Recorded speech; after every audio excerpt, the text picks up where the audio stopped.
Hello viewers, সবাই কেমন আছেন? আশা করছি ভালো আছেন। আমি প্রভাস, বার্ড ব্রিডিং অ্যাক্টিভিটি চ্যানেলের পক্ষ থেকে সমস্ত বার্ড লাভারকে জানাই শুভ নববর্ষ। আজকে বছরের প্রথম দিন, পয়লা বৈশাখ। প্রত্যেকের ভালো কাটছে এবং আগামী দিনগুলো সবার ভালো কাটুক এই আশা করব। এবং যারা পাখি পালন করছেন তাদের পাখিগুলো খুব ভালো থাকুক, প্রচুর প্রোগ্রেস দিক, প্রচুর ডিম বাচ্চা হোক এবং পাখিরা সুস্থ থাকুক। আজকে এই উইশ বা এই ইচ্ছা নিয়ে আজকে ভিডিওটি শুরু করব। ভিডিওর মেন যে টপিক, আজকে প্রচুর গরম পড়েছে। এখন যদিও বিকেল হয়ে গেছে, তো দুপুরে মানে আমরা তো মানুষ, প্রচুর অস্বস্তি হচ্ছিল। মানে আমাদের যখন অস্বস্তি হয় তখন কি করি, আমরা পাখার তলায় গিয়ে বসে পড়ি। যদি তার থেকেও বেশি অস্বস্তি হয় তখন কি করি, তখন আমরা কিন্তু স্নান করে নিই, একবারের জায়গায় দুবার। কিন্তু পাখিরা, তাদের তো খাঁচায় রেখেছি, তাদের একটা কেজের মধ্যে রেখেছি, তো তারা কিন্তু ইচ্ছা করলেও তারা সেই সুযোগটা পায় না, যেরকম আমরা স্বাধীনভাবে সব কিছু করতে পারি। তো সেই জায়গা থেকে প্রচুর গরম পড়েছে। আর আমার তো এভিয়ারি বা এই যে কলোনি দেখতে পাচ্ছেন, ছাদের ওপরে মানে প্রচুর গরম। আমার ছাদটা দেখাই আপনাকে। এই যে ছাদের ওপরে, খোলা ছাদের ওপরে মানে রোদ্দুর উঠলে কি যে গরম হয় সবাই নিশ্চয়ই বুঝতে পারছেন। ছাদের একটা গরম আছে। আর এই যে কলোনি, এটা তো ওপরে প্লাস্টিক দেওয়া আছে, তার সঙ্গে সঙ্গে ভেতরে যদিও সিলিং করা আছে পিচবোর্ড দিয়ে, তো গরমটা একটু কম হওয়ার জন্যে। এবং তার ভেতরে খড়ও দেওয়া আছে, স্ট্র যেটাকে বলে, তো দেওয়া আছে, তবুও কিন্তু প্রচুর গরম হয়। ভিউয়ার্স, আজকে যা গরম পড়েছে, ভিডিওটি না বানিয়ে থাকতে পারলাম না, ভাবলাম সেটাও আপনাদের সাথে শেয়ার করি। এই যে বদ্রি পাখি কলোনি দেখছেন, আমি দুপুরবেলা আপনাদের পাখি যেগুলো আছে খেয়াল করবেন, এই গরমে জোরে জোরে নিঃশ্বাস নিচ্ছে, গাল হাঁ করে নিঃশ্বাস নিচ্ছে, ডানা দুটো ফুলিয়ে বসে আছে। সেটা বদ্রি, ফিঞ্চ, জাভা, ককটেল, লাভবার্ড সব পাখির ক্ষেত্রেই হয়। তো এই গরম থেকে কিছুটা স্বস্তি দিতে যেমন সেলুন দোকানে যে বোতল হয় স্প্রে করার জন্য, যেমন যখন চুল কাটি জল দিয়ে স্প্রে করে, সেই বোতলে এমনি নর্মাল জল ভরুন। আর ফ্রিজের জল, ঠান্ডা জল নয়, নর্মাল কলের জল ভরে ওটাকে স্প্রে করুন। এই যে কলোনিতে দেখতে পাচ্ছেন, আমি প্রত্যেক দিনই একবার করে স্প্রে করি, দুপুরের দিকে 12টা-1টার দিকে। আর যেগুলো নিচে আছে, এতটা গরম হয় না যতটা বদ্রি পাখির গরম হয়, কারণ খোলা ছাদেই আছে, বুঝতে পারছেন।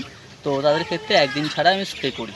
এবং যদি ছোট কেজে থাকে তাহলে কিন্তু একটা কেজে দুবার করে স্প্রে করুন। যেমন আমার ফিঞ্চ পাখি কেজে ছোটো 1.5 ফুট বাই 1 ফুট কেজে আছে, তো সেখানে কিন্তু দুবার করে স্প্রে করুন। আর কলোনিতে এগুলো মোটামুটি একটু বেশি করতে পারেন।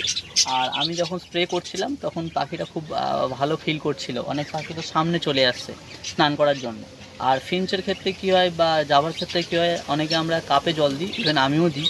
তো কাপে জল দিলে কী হয়, স্নান করতে পারে না, তেমন একটা খুব ভালো করে স্নান করতে পারে না। আর বদ্রি পাখি তো আমি যেটাই জল দিই খুব কম, মানে এক জোড়া বা দু জোড়া প্রচণ্ড গরম হলে বা ইচ্ছা হলে তখন কিন্তু স্নান করে, তো ম্যাক্সিমামটা স্নান করেই না। তো ওই জন্যে কী করি যে স্প্রে করি, স্নান করিয়ে দিই, তাহলে কিন্তু গরমের হাতে কিছুটা রিলিফ পাবে। আর যদি বিশেষ করে ভাঁড়ে বাচ্চা থাকে, যেমন আমার কিছু ভাঁড়ে বাচ্চা আছে, তো যদি পাখিরা এনার্জি হারিয়ে ফেলে তাহলে কিন্তু বাচ্চাদের খাওয়াবে না। তো সেই জন্য কিন্তু ইলেকট্রোকল জলের মধ্যে দিন, গ্লুকন্ডি জলের মধ্যে কিছুটা দিন, 1 চিমটে দিন, পাখির এনার্জি পাবে। এনার্জি পেলে কিন্তু বাচ্চাদের ভালো করে খাওয়াবে, মানুষ করবে। এবং যদি হাঁড়িতে ডিম থাকে, যেমন আমার কিছু হাঁড়িতে ডিম আছে, ফিঞ্চের ঘরেও কিছু চুবড়িতে ডিম আছে, তো ডিম থাকলে কী হয়, ফার্টাইল হওয়ার জন্য ময়েশ্চারাইজারটা খুব প্রয়োজন, ময়েশ্চারাইজার। আর এখন গরমের যে শুষ্ক আবহাওয়া, সেখানে এই প্রবলেমটা হয়, যেটা কি 5টা ডিমের মধ্যে কিন্তু 3টে ডিম ফার্টাইল হয়, 2টো ডিম ফার্টাইল হয় না, বা 2টো ডিম ফার্টাইল হয়, 3টে ডিম হয় না। তো এই প্রবলেমটার হাত থেকে রিলিফ পেতে পারেন যদি আপনি ভাঁড়ের মধ্যে স্প্রে করেন বা পাখির ঘরে স্প্রে করেন, তাহলে কিন্তু ময়েশ্চারাইজারটা বজায় থাকবে পাখির ঘরে, পাখির ওই ডিমের মধ্যে। তাহলে কিন্তু পাখি ওই ডিমটায় ফার্টাইল করতে খুব সহজ হবে। তো এগুলোই করুন, যেগুলো আমি করি সেগুলোই আপনাদের বললাম, আপনারাও করুন, আপনাদের পাখি খুব ভালো থাকবে।